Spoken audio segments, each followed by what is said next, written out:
Hello and welcome to my channel number masters. आज मैं आपसे एक बड़ी ही जनरल टॉपिक पे बात करने जा रहा हूँ। What can be predicted and आपकी जो प्रेडिक्शंस होती हैं किस एक्सटेंट तक एक्यूरेट हो सकती हैं या करेक्ट हो सकती हैं। देखिए, जर्नी एक अननोन है। इस सफ़र के अंदर टर्न्स भी हैं, हॉल्ट्स भी हैं, आपको कहीं रुकना भी पड़ेगा, अड़चने भी आएंगी, कन्फ्यूजन्स भी आएंगी। तो हमें अपने रास्ते पे जर्नी को प्लान करने के लिए आगे सोचना पड़ता है। तो प्लानिंग हमारे हाथ में है। हम कौन सा मोड ऑफ ट्रांसपोर्ट यूज़ करते हैं जर्नी के लिए, वो हमारे हाथ में है। चॉइसेस आर्स, चॉइसेस भी मैटर करती हैं, खाली डेस्टिनी मैटर नहीं करती। आप कहीं जाना चाहते हैं, सफ़र करना चाहते हैं, तो बाय रोड जाना चाहते हैं, थ्रू ऑन द कार, और you want to travel by rail और want to travel by air also. तो मोड आपने चूज़ कर लिया। अब जर्नी में आगे हिकअप्स क्या होंगी, आपकी कार ब्रेक डाउन हो जाएगी, वो आपकी कंट्रोल में नहीं है। हालांकि आप सारे प्रिकॉशंस लेते हैं। आपकी ट्रेन डिले हो जाएगी, आपके कंट्रोल में नहीं है। आपकी फ़्लाइट, कल को वेदर में इश्यूज आ जाते हैं, डाइवर्ट हो जाएगी, वो आपके कंट्रोल में नहीं है। तो certain things are beyond the control. तो prediction is just like aligning the things. हम एक आज की तारीख में जो मॉडर्न साइंस में ये एक टूल्स हैं, ऑकल्ट साइंसेस में astrology, numerology, tarot cards, palmistry, etcetera etcetera, these are just tools और सप्लीमेंट्स टू हेल्प यू और गाइड यू। फुल प्रूफ नहीं है। आप देखिए, आज की तारीख में हम जब गाड़ी में बैठते हैं, जीपीएस लगाते हैं, मुझे फलाना डेस्टिनेशन पे जाना है, तो वो दिखाता है 1 आवर में आप पहुंच जाएंगे। बट रास्ते में जैसे जैसे चेंजेस आती हैं, कोई जैम्स मिलते हैं, कोई और इश्यूज आ जाते हैं, तो वो उसके हिसाब से ऑल्टर कर देता है और आपका टाइम बढ़ा देता है।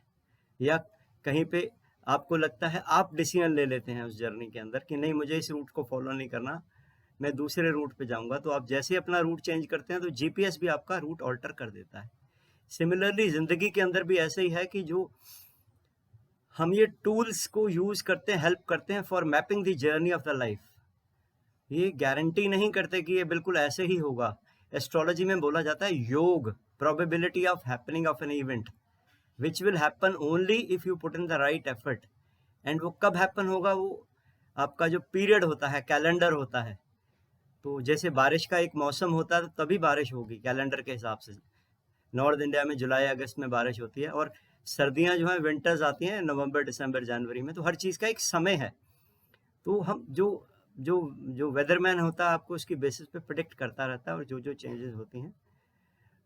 अब सिमिलरली एस्ट्रोलॉजी या न्यूमरोलॉजी या किसी पे, इनफैक्ट मुझे एक स्टूडेंट ने क्लास के दौरान क्वेश्चन पूछा कि जी, मैं न्यूमरोलॉजी पढ़ाता हूँ, कि न्यूमरोलॉजी किस एक्सटेंट तक प्रिडिक्ट कर सकती है, क्या ये बता सकती है कि मेरी शादी टिकेगी कि नहीं टिकेगी, कल को मेरी आगे सेकंड मैरिज होगी, या कल को मेरा कैरियर कैसे रहेगा, वगैरह वगैरह। तो उस चीज़ ने मुझे थोड़ा सोचने पे मजबूर किया। तो फिर उस क्वेश्चन का मैं ये आंसर करूँगा कि हम मान लो 4 तरह के मोड्स यूज़ करते हैं प्रेडिक्शन के अंदर। एक आती है पामिस्ट्री, एक होती है आपकी टैरो कार्ड्स, एक होती है न्यूमरोलॉजी, एक होती है एस्ट्रोलॉजी। तो मैं इसको ऐसे डिफाइन करता हूँ कि जो टैरो कार्ड्स हैं, they are just like homeopathy, slow effect होता है, और वो आपको एक बेसिक्स लेवल तक करते हैं। जैसे कि होम्योपैथी में आपकी डिजीज़ को एड्रेस किया जा सकता है, सॉल्व भी किया जा सकता है, बट एक लिमिटेशन है। तो जो टैरो कार्ड है, आपको बताते हैं कि अभी क्या चीज़ अनसर्टेनिटी है, तो आपको इमेज थोड़ा सा लिमिटेड गाइडेंस कर सकते हैं। सिमिलरली जो न्यूमरोलॉजी है, वो बेटर मैपिंग में हेल्प करती है, आपको फ्यूचर के बारे में भी बताती है। Numerology is more based on psychology, क्योंकि नंबर्स जो हैं प्लैनेट से रूल करते हैं, और प्लैनेट्स का स्वभाव है, तो वो कैसे कैसे चलेगा। प्लस इसके अंदर प्रेडिक्शंस भी होती हैं, और आप क्या क्या फील्ड्स के अंदर आपकी इंक्लिनेशन है। तो ये न्यूमरोलॉजी मोर और लेस साइकोलॉजी एंड एप्टीट्यूड के बेसिस पे आपको गाइड करती है। एस्ट्रोलॉजी प्लानिटरी पोजीशन के बेसिस के ऊपर आगे आपको योग बताती है, ऐसे नहीं ऐसे होगा। सो अब उन उन जो उन्होंने जो क्वेश्चन पूछा तो मैं उसका जवाब ऐसे दूंगा कि जब आप कोई भी आपको कोई डिजीज होती है, you go to a general physician. अब जनरल फिजिशियन जो है वो आपको उसकी स्पेशलाइजेशन इंटरनल मेडिसिन में है या एक ओवरऑल उसने स्टडी किया हुआ, तो आपकी बॉडी के जो भी एलिमेंट होती है उसको डायग्नोज करता है और उसके हिसाब से मेडिसिन लिख देता है। बट अगर उसके बाद उसकी भी लिमिटेशन है, अगर उसको लगता है मुझे डिटेल्ड स्टडी चाहिए तो वो भी एक आगे सप्लीमेंट्री टूल्स में जाता है, कहता है कि ये आप लैब टेस्ट कराइए, उसकी बेसिस पे आपको फर्दर वो गाइड करता है। अब जो फिजिशियन है उसकी लिमिटेशन है, वो आपको हील कर सकता है थ्रू मेडिसिन ओनली। बट अगर आपको सर्जरी करवानी है, आपको कोई पार्ट रिमूव कराना है, कोई मेलिग्नेंट पार्ट है या कोई आपको सिस्टम करेक्शन अंदर कराना है, कोई ट्यूमर आ गया या कुछ भी है, तो आपको सर्जन के पास जाना पड़ेगा जो कि एक स्पेशलाइज्ड है। इसी तरीके से प्रेडिक्शन टूल्स के अंदर भी हर एक का एक लिमिटेशन है। अब जो इसमें सबसे ज़्यादा है इफेक्टिव है वो एस्ट्रोलॉजी है। एस्ट्रोलॉजी के अंदर ज़्यादा डीप नॉलेज होती है, बट उसको एस्ट्रोलॉजिकल स्टडी के लिए बहुत टाइम चाहिए, बिकॉज उसके अंदर बहुत सारे चार्ट्स होते हैं, डिविजनल चार्ट्स होते हैं, बहुत सारी मेथोडोलॉजी होती है। तो जितनी ज़्यादा आपको एक्यूरेसी चाहिए उतने ज़्यादा आपको स्पेशलाइजेशन में जाना पड़ेगा। जैसे कि आप फिजिशियन के पास गए तो उसने आपको जनरल मेडिसिन दे दी कि ये अच्छा आपको ना ये प्रॉब्लम्स आ रही हैं, अच्छा आपको हार्ट रिलेटेड ये भी दिक्कत आ रही है, बीपी है एंड ऑल दैट। बट अगर आपकी ज़्यादा दिक्कत होगी तो then you have to go to a specialist, heart specialist, जो आपको फर्दर गाइड करेगा कि हाँ जी आपकी ब्लॉकेज इस लेवल तक है, ओके मेडिसिन से हो सकती है, या अब आपको आगे इसमें एंजियोप्लास्टी करवानी है या आपको बाईपास करवानी है। सिमिलरली अब ये होता है कि जो भी किसी ने आपको गाइड कर दिया वो किस एक्सटेंट तक करेक्ट होगा या कितने एक्सटेंट तक करेक्ट नहीं होगा। देखिए यहाँ मैं बोलूँगा कि सर्जरी करना सर्जन की स्किल सेट के ऊपर और एक्सपीरियंस के ऊपर है, बट वो कोई भी गारंटी नहीं कर सकता कि उसकी 100% सारी सर्जरीज फूल प्रूफ होंगी, वो कोई बिल्कुल सक्सेस होंगी। सिमिलरली जो क्या कहते हैं ऑकल्ट साइंस वाला जो है वो आपको गाइड कर सकता है कि ऐसे नहीं ऐसे हो सकता है, based upon the periodicity of the event और जो भी आपकी पोजीशन है। तो मैं यही कंक्लूड करूंगा कि ये जितनी भी टूल्स हैं, जैसे जीपीएस को हम एक सप्लीमेंट लेते हैं, ये भी सप्लीमेंट्स हैं। एस्ट्रोलॉजी, न्यूमरोलॉजी, पामिस्ट्री आपकी palm is the index of your mind, ठीक है। तो पाम के अंदर जो लाइंस आती हैं वो भी एक तरीका है उसको डिसिफर करने का, बताती हैं कि कैसे कैसे क्या हो रहा है, और जैसे जैसे आपकी जो सर्कमस्टांसेस थॉट्स जैसे बदलती हैं आपकी लाइंस भी बदल देती हैं। तो मेरे हिसाब से palmistry is very very good for reading your current position, आप चल क्या रहा है, ठीक है। तो अब जो बहुत ज़्यादा स्किल्ड लोग होते हैं उनको कंबाइंड नॉलेज आती है। जैसे मैं भी एक वर्क कर रहा हूँ एस्ट्रोन्यूमरोलॉजी के ऊपर, कि न्यूमरोलॉजी से आपको एक लेवल तक आप सब कुछ प्रेडिक्ट कर पाएंगे आगे क्या फ्यूचर में हैपन होने वाला है, क्योंकि न्यूमरोलॉजी में भी पता चलता है कब क्या करना है, कब जॉब करनी है, कब जॉब चेंज करनी है, कब शादी करनी है, कब फैमिली को ग्रो करना है, कब हार्ड वर्क करने का टाइम है, कब आराम करने का टाइम है, अब रिटायरमेंट का टाइम है, ये हेल्थ इश्यू देखने का टाइम है। तो ये सारी चीज़ें पता होती है, बट एक लिमिट तक पता होता है। उसके बाद जो अगर फर्दर उसको इन्वेस्टिगेशन करनी है, जैसे हम लैब टेस्ट में जाते हैं, तो astrology is a better tool. तो मेरा जो अभी थ्रस्ट है, जो मैं जिसके ऊपर धीरे धीरे वर्क कर रहा हूँ, और अपने स्टूडेंट्स को भी अपना जिनको भी न्यूमरोलॉजी थोड़ा बहुत पढ़ाता हूँ, तो साथ में मैं उनको एस्ट्रोलॉजी भी जोड़ता हूँ ताकि वो एक डबल स्टैंप लग सके। क्रॉस चेकिंग का ज़माना है, मॉडर्न ज़माना है जी। अब खाली एक पॉइंट से आप नहीं चल सकते। आज तो अगर आप मेडिसिन भी डॉक्टर के पास ट्रीटमेंट लेने के लिए जाते हैं तो आप होता है कि अगर आप उन्होंने कुछ बोला है तो there is always a desire to cross check कि भैया सेकंड ओपिनियन ले लो। तो इसलिए अब क्योंकि ज़माना बदल गया है, लोगों के पास टाइम नहीं है, तो there must be more than one tool to read that. तो मैंने भी देखा है, जो नोटेड मैं न्यूमरोलॉजिस्ट को जानता हूँ, वो लोग भी उनका जो फाउंडेशन है वो एस्ट्रोलॉजी है, वो न्यूमरोलॉजी से गाइड करेंगे। साथ में आपको नेम ऑल्टरेशन के लिए बहुत सारे लोग बोलते हैं हम आपका चार्ट देखेंगे, चार्ट में आपका मून साइन देखेंगे, प्लानिटरी पोजीशन देखेंगे कि इनके हालात कैसे चल रहे हैं। तो क्योंकि न्यूमरोलॉजी एक लेवल तक बता देगी, वो साइकोलॉजी बता देगी, वो आपको कैरेक्टरिस्टिक्स बता देगी, आपकी लाइफ जर्नी बता देगी, आप कहाँ पे पहुंचे हैं उसके बारे में बता देगी। मगर डीप करेक्शन अगर जाना है तो वहाँ पे एस्ट्रोलॉजी हेल्प करती है। तो इस तरीके से कंबाइंड जो कुछ भी हम लोग इम्प्लीमेंट करेंगे, जैसे एस्ट्रोन्यूमरोलॉजी है, या कोई अगर अगर न्यूमरोलॉजिस्ट है साथ में, वो टैरो से जोड़ सकता है, उसको एक सेकंड टूल मिल जाएगा। या कोई टैरो प्रैक्टिशनर है, वो टैरो से उसने कुछ निकाला, तो देखिए टैरो में भी नंबर्स हैं, 1 से 21 नंबर्स हैं, मेजर आर्काना कार्ड्स हैं। तो इधर वो वही चीज न्यूमरोलॉजी में भी जुड़ती है। वहां पे 6 नंबर का कार्ड लवर्स का है और 15 नंबर का कार्ड डेविल का है।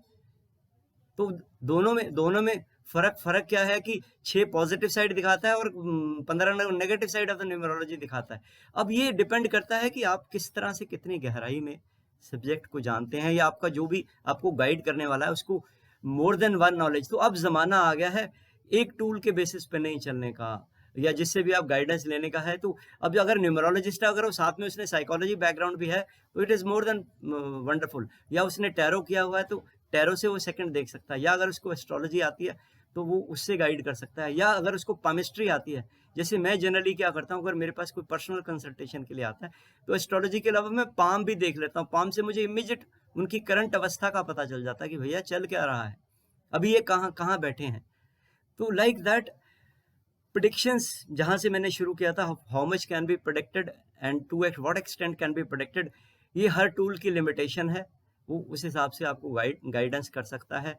वो जो है आगे कितनी इफेक्टिव प्रिडिक्शंस होंगी, इसमें मैं इतना बोलूंगा, मैन प्रपोजेस गॉड डिस्पोजेस। और सेकंड एक कहावत है, God help those who help themselves. तो मैं लास्ट में कंक्लूड करने से पहले एक एग्जांपल देना चाहूंगा, जो मेरे टीचर ने मुझे सिखाई थी, कि जब आपका समय खराब होता है, तो आपको 100% अचीव करने के लिए 4 टाइम्स एफर्ट करनी पड़ती है, क्योंकि आपकी जो एफर्ट्स हैं उसका 25% रिजल्ट मिलता है। So in bad times work 4 times to get 100%, and in good times when you working normally, तो आपको 4 टाइम्स रिजल्ट मिलता है, यानी कि आपको 100% का 400% मिलता है।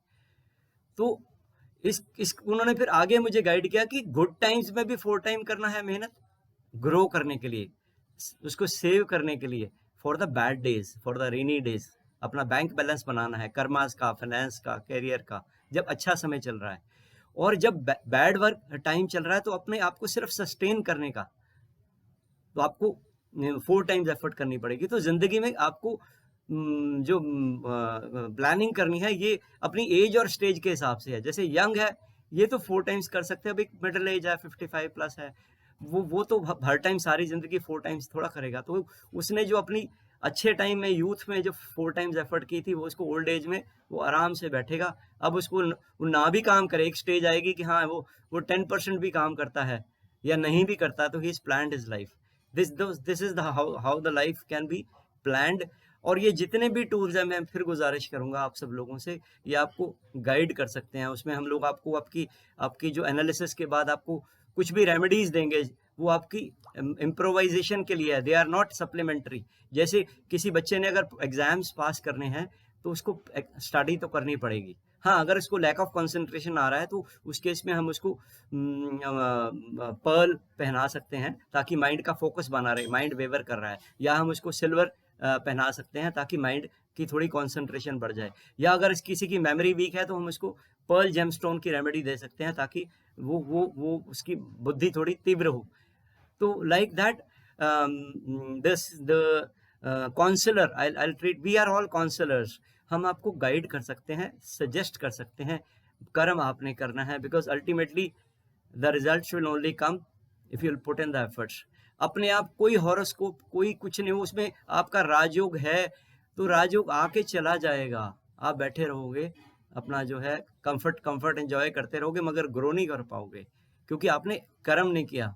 तो ये तो लास्ट में मैं बोलूंगा कि मेरे पिताजी एक चीज बोला करते थे, कि महाभारत में कृष्ण ने मोटिवेट किया अर्जुन को कि अर्जुन धनुष उठा। ये सब मैंने किया हुआ है सब कुछ। और उन्होंने अगला मुझे पॉइंट बताया, ये मुझे तब गाइड करते थे जब मैं स्टूडेंट था, कि अगर अर्जुन धनुष बाण उठाता ही ना, तो कृष्ण भगवान लड़ाई तो नहीं लड़ सकते थे अकेले। तो इसलिए दोस्तों, धनुष तो आपको उठाना पड़ेगा, इस दुनिया की जंग को जीतना है, एक्शन आपको लेना पड़ेगा। We as counselors can help you, guide you, map your life to the best of our knowledge and belief. Rest, it's all in the hands of God. I hope मेरे को मेरा ये लेक्चर काफ़ी informative रहा होगा, थोड़ा detail भी मैं इसके अंदर चला गया। तो that's all for the day. God bless you all. Hope मैंने काफ़ी परसेंटेज आपको एक्सप्लेन करने की कोशिश की है। Before closing I will say results are 60 to 70% accurate, so don't find fault with the counsellor कि उसने ठीक नहीं बताया। कई बार जजमेंट भी गलत हो सकती है, जैसे सर्जरीज के अंदर सर्जन ने तो बेस्ट अपनी एफर्ट की, हो सकता है सर्जरी फॉल्ट हो जाए, बट कोई भी जानबूझ के नहीं करना चाहेगा सर्जन। सिमिलरली आपका, और उसमें कल को आपकी सर्जरी बहुत अच्छी होगी, उसके बाद post surgery for surgical care नहीं किया और इन्फेक्शन हो गई, तो उसमें सर्जन की कोई फॉल्ट नहीं है। It is purely the fault of the person who is not well. Similarly अगर आपको किसी ने गाइड किया और आपने उसकी जो गाइडेंस को प्रॉपरली इम्प्लीमेंट करके प्रॉपर राइट एक्शन और नहीं आप दे पाए, तो उसमें आप भी आप उतने ही रिस्पॉन्सिबल हैं। So all the best. मैं आप सबके लिए शुभकामनाएं दूंगा कि सब ग्रो करें, सब सक्सेसफुल हों। अगर आपको किसी तरह से, मैं न्यूमरोलॉजी कोचिंग करता हूं, आई टीच न्यूमरोलॉजी। अगर आपको ऑनलाइन मेरे से कोर्सेज सीखने हैं तो यू कैन ज्वाइन मी। मेरा व्हाट्सएप नंबर है 8505-850501। मैं रिपीट कर रहा हूँ 8505-850501। और बड़े ही इलस्ट्रेटिव तरीके से प्रैक्टिकल एग्जांपल्स, आप लोगों की एग्जांपल्स लेके वर्कशॉप बेसिस पे आपको सिखाया जाएगा। और and my courses spread in a very large spectrum, और आपको हर चीज़ का प्रॉपर तरीके से सिखाया जाएगा। अगर आप न्यूमरोलॉजी लर्न करने में इंटरेस्टेड हैं तो आप मेरे से जुड़ सकते हैं। और अगर आपको किसी तरह की कोई गाइडेंस चाहिए तो आप मेरे व्हाट्सएप नंबर पे मुझे अपने नेम और date of birth, complete date, month और ईयर डाल के क्वेश्चन पूछ सकते हैं। I will revert back to you as soon as possible. Thank you. नमस्कार।